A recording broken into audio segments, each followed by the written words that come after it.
Jerusalem, AP, Hezbollah has struck an air traffic control base in northern Israel, the Israeli military said Sunday, and warned of another war with the Iran-backed militant group.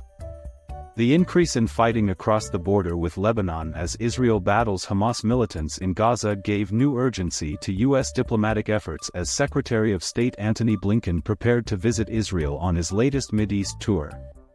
This is a conflict that could easily metastasize, causing even more insecurity and even more suffering, Blinken told reporters after talks in Qatar, a key mediator. The escalation of cross-border fighting between Israel and Hezbollah has complicated a U.S. push to prevent a regional conflict.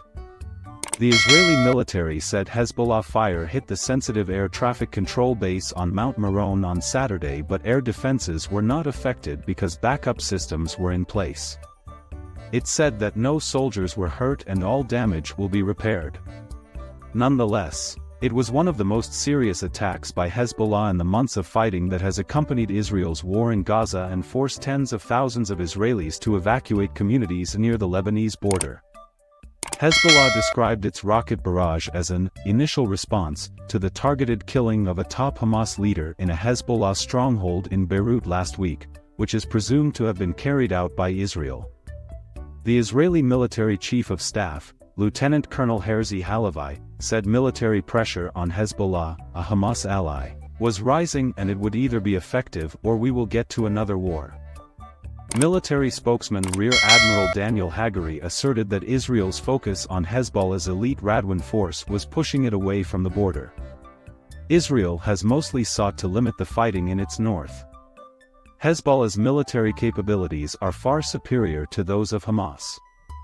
But Israeli leaders have said their patience is wearing thin, and that if the tensions cannot be resolved through diplomacy, they are prepared to use force. I suggest that Hezbollah learn what Hamas has already learned in recent months: no terrorist is immune, Prime Minister Benjamin Netanyahu told his cabinet.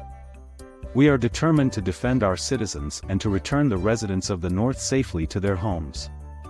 Lower-intensity fighting along Israel's northern border broke out when Hezbollah began firing rockets shortly after the October 7 Hamas attack on southern Israel triggered the war in Gaza, killing about 1,200 people, mostly civilians, and taking some 250 people hostage. Hezbollah has said its attacks aim to ease pressure on Gaza.